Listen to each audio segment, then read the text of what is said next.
لا اقسم بیوم القیامہ ولا اقسم بالنفس اللوامہ ایحسب الانسان ان لن نجمع عظامہ. یہ سورت جو ہے بہت ہی حسین اور بہت منفرد سمجھیے کہ نمائندہ ایک سورت ہے قرآن مجید کی.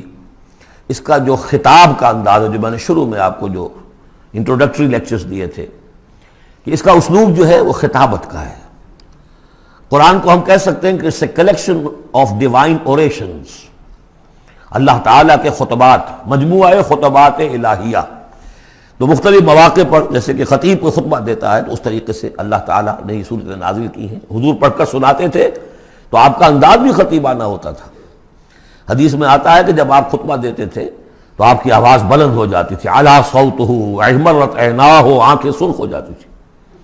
اور آپ اس طریقے سے خطبہ دیتے تھے جیسے کہ کوئی سپہ سالار اپنے فوجیوں کو للکار رہا ہے، بڑھا رہا ہے کہ لڑو اور آگے بڑھو. یہ انداز ہوتا تھا. تو اس طرح کا خطبہ اس میں آپ دیکھیں گے ابھی بات ایک طرف ہو رہی ہے، ابھی کسی اور طرف ہو گئی، کبھی کسی طرف. تحویل الخطاب اس کے لیے بہت. پھر یہ کہ 4-6 آیتیں آئیں گی ایک خاص قسم کے آہنگ میں، خاص قسم کے قوافی تو ہم کو نہیں کہنا چاہیے، تو یہ آتے ہیں وہ انہی حروف پر صورتیں ختم ہو رہی ہیں، وہی سٹائل ہے. پھر وہ سٹائل بدلے گا، پھر 4-6 صورتیں اس دوسرے انداز کی ہوں گی، پھر 4-6 تیسرے انداز کی ہوں گی. تو یہ آپ صورت جو ہے فصاحت و بلاغت میں بھی فلو بے انتہا ہے اور خطیبانہ انداز، اور اس میں تحویل الخطاب.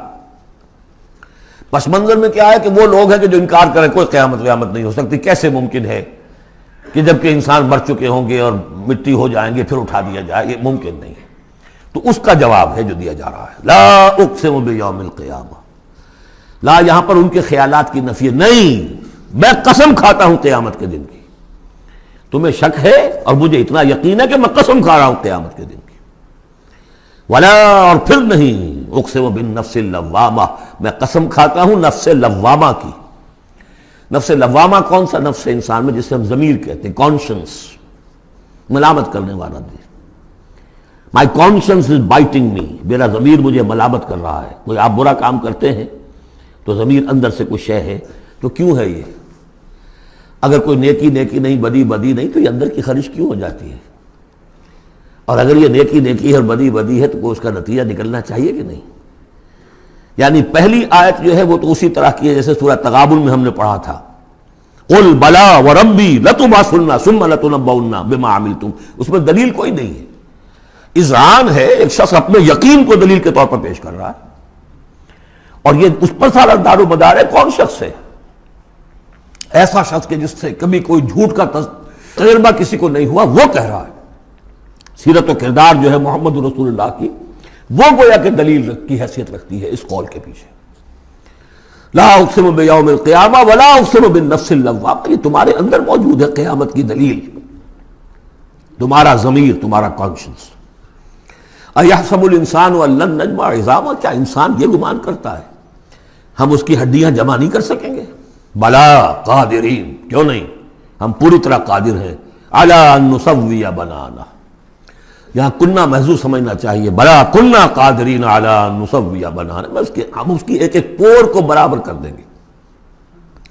بل یرید الانسان لیفجر امامہ، اصل سبب جو ہے آخرت کے انکار کا وہ یہ ہے کہ انسان چاہتا ہے کہ فسق و فجور جس کا عادی ہو گیا اسے جاری رکھے.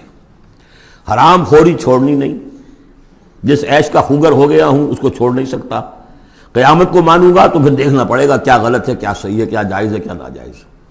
اس لیے جیسے کہ بلی کو دیکھ کر کبوتر آنکھ بند کر لے، اب ظاہر بات ہے کہ وہ بلی تو نہیں ختم ہو جائے گی.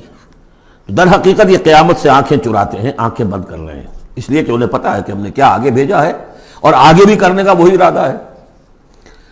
بل یرید الانسان لیفجر امامہ یسأل ایان یوم القیامہ، پوچھتا ہے بڑے استہزائی انداز میں، اچھا جی کب ہوگا یہ قیامت کا دن؟ تو جواب بھی اسی انداز میں ہے، یوم ہم علی النار یفتنون کی طرح. فرمایا فاذا برق البصر، جب وہ قیامت آئے گی نگاہیں چدھیا جائیں گی. خسف القمر، چاند بے نور ہو جائے گا، یا یہ کہ چاند دھس جائے گا سورج کے اندر. وجمع الشمس والقمر، اور سورج اور چاند یکجا کر دیے جائیں گے. یہ جو ہے کشش ثقل کا جو باہمی ثقل ہے ان کروں کا، اس کے نظام میں ذرا سی کہیں گڑبڑ ہو اور پھر تو یہ سب کے سب ایک دوسرے سے ٹکرائیں گے.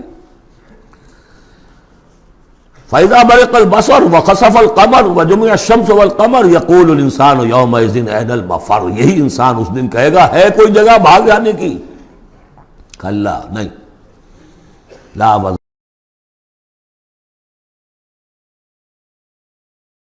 اپنے رب ہی کے حضور میں جا کھڑے ہونا ہے۔ یُنَبَّأُ الْإِنسَانُ يَوْمَئِذٍ بِمَا قَدَّمَ وَأَخَّرَ، اور جتلا دیا جائے گا انسان کو اس دن جو کچھ اس نے آگے بھیجا ہوگا، جو پیچھے چھوڑا ہوگا۔ ہم اعمال نیک ہوں یا بد ہوں، اس کا کچھ حصہ آگے بھیج دیتے ہیں اپنی زندگی میں، کچھ اس کے پیچھے جو اثرات چلتے ہیں اس کا حساب بھی بعد میں جاری رہتا ہے۔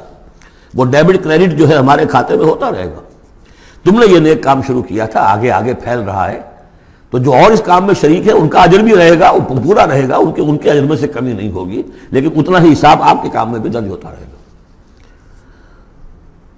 اسی طریقے سے کسی نے برا کام شروع کیا تھا، جب تک جہاں تک اس کے اثرات جائیں گے تو انسان کو بتا دیا جائے گا یہ تو آپ نے اپنی موت سے پہلے آگے ہی بھیج دیا تھا، یہ تو آپ کے وہ اعمال ہیں، اور یہ ذرا وہ ہے پیچھے اس کے جو اثرات ہیں۔ بل الانسان علی نفسہ بصیرہ، اور انسان کو تو جتلانے کی ضرورت بھی نہیں ہوگی کہ بتایا جائے، ہر انسان کو خود معلوم ہوگا کہ میں کتنے پانی میں ہوں۔ انسان اپنے نفس پر خود بصیرت رکھتا ہے۔ وَلَوْ أَلْقَىٰ مَعَاذِيرًا، چاہے کتنے ہی وہ بہانے پیش کرے۔ ہوتا ہے کہ انسان کو شخص جو ہے بڑا چرب زبان ہے اور وہ اپنے آپ کو بالکل ریشنلائز کر لیتا ہے اپنے طرز عمل کو، میں نے ٹھیک کیا، صحیح کیا، کوئی غلط بات نہیں ہے، کوئی عذرات موجود ہیں، تو معترضین کی تو زبان بند ہو جاتی ہے، اب کچھ نہیں کہہ سکتے۔ لیکن یہ کہ اس کا دل اس کو بتا رہا ہوتا ہے کہ تو جھوٹا ہے۔ بل الانسان علی نفسہ بصیرہ ولو القیٰ معاذیرہ لا تحرک بہ لسانک لتعجل بہ، عجلت والا مضمون یہ بالکل ابتدا میں یہاں آیا تھا۔ اے نبی آپ اس قرآن کے، اب دیکھیے اب گفتگو حضور سے شروع ہو گئی۔ ابھی تک انسان جو منکرین تھے ان کی بات ہو رہی تھی، شروع میں امامہ، عظامہ، قیامہ، اور اس کے بعد بصر، قمر، مفر، وزر، مستقر، اب یہ پھر اس کے بعد بصیرہ، معاذیرہ، اب اس کے بعد اور بدل رہے ہیں۔ لا تحرک بہ لسانک لتعجل بہ، آپ اس قرآن کے ذریعے سے اپنی قرآن کے ساتھ اپنی زبان کو تیزی سے حرکت نہ دیں کہ جلدی سے آپ اس کو یاد کر لیں۔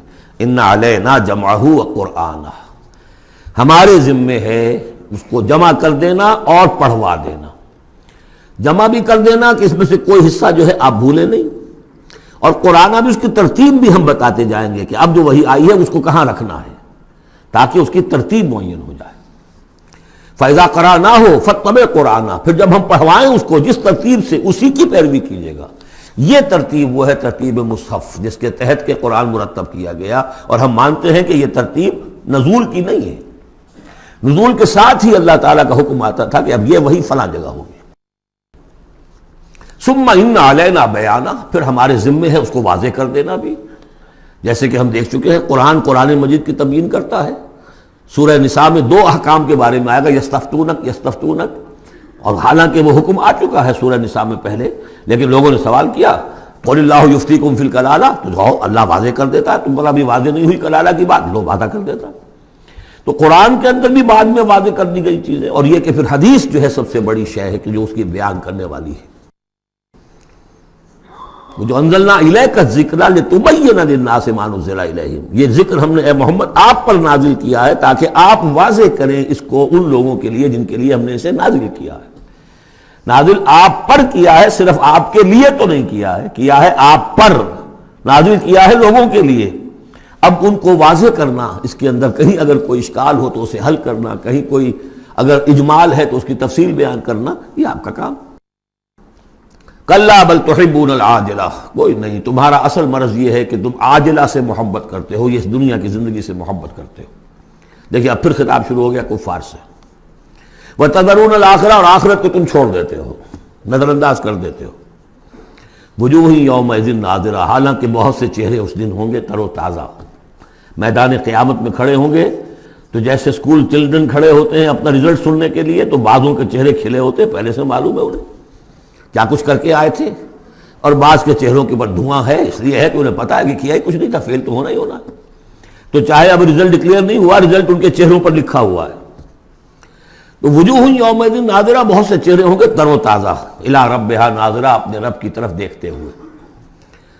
اس میں بعض لوگوں نے یہ کہا ہے کہ نازلہ سے مراد ہے انتظار کر رہے ہوں گے اپنے رب کی رحمت کا، اس لیے کہ رؤیت باری تعالیٰ جو ہے وہ تو ممکن نہیں ہے کہ میدان حشر میں ہو جائے، لیکن میرے نزدیک انہی حضرات کی رائے زیادہ صائب ہے جو سمجھتے ہیں کہ رؤیت ہوگی۔ اہل ایمان کو عین میدان حشر میں بھی ایک درجے کی رؤیت باری تعالیٰ سے مشرف کیا جائے گا۔ یہ مضمون آ جائے گا سورہ مطففین میں واضح ہو جائے گا۔ اس کے برعکس وجوہ یومئذ باسرہ، بہت سے چہرے ہوں گے اس روز سوکھے ہوئے، اترے ہوئے، اداس،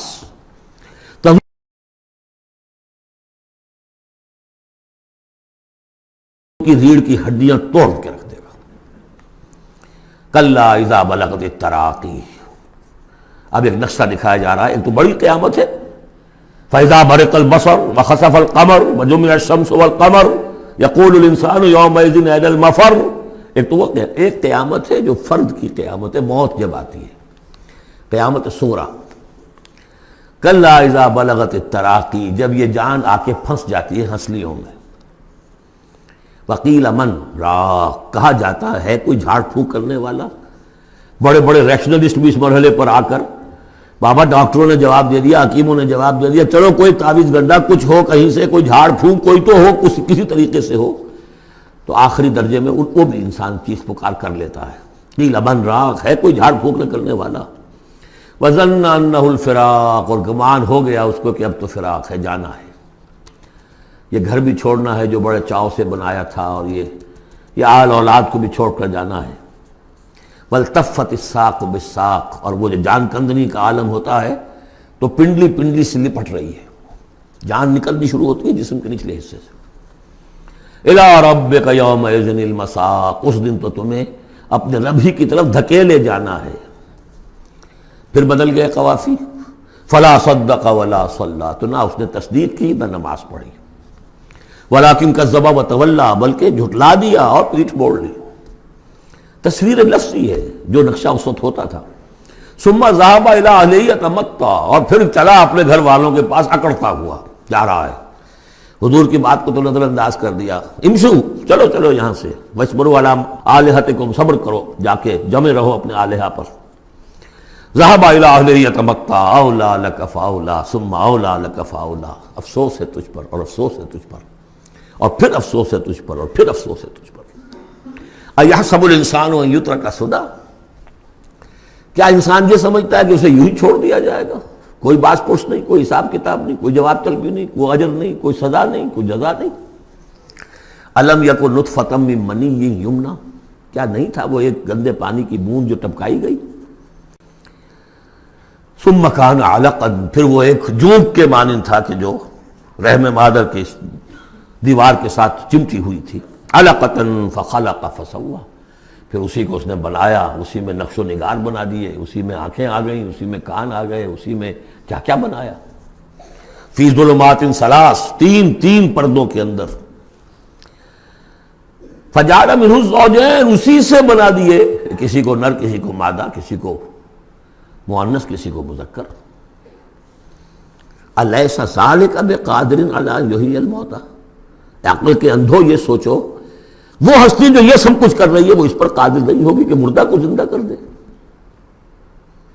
یہ تمہارا مشاہدہ ہے گندے پانی کی ایک بوند سے۔ افلاطون بھی اسی سے آ گیا، اور بقراط بھی، اور سقراط بھی، اور ظاہر بات ہے انبیاء بھی وہیں سے آئے ہیں۔ کہاں سے آئے ہیں؟ ایک ہی استثناء ہے نا حضرت عیسیٰ علیہ السلام کا، باقی تو سب کہاں سے آئے؟ وہیں سے آئے۔ سارے اولیاء اللہ کہاں سے آئے؟ وہیں سے آئے۔ گندے پانی کی بوند، اس سے کیا کچھ وہ بناتا ہے؟ تو تمہارا یہ خیال ہے کہ وہ مردہ کو زندہ نہیں کر سکے گا، اتنا عاجز ہو گیا۔ فعینا بالخلق الاول بل ہم بالخلق الجدید۔ اس کے بعد جیسا کہ یہ سوال ہے، بلا، کیوں نہیں؟ پروردگار یقیناً الیس ذلک بقادر بلا نشہد انک قادر علی ان تحیی الموتى، ہم اس پر گواہ ہیں۔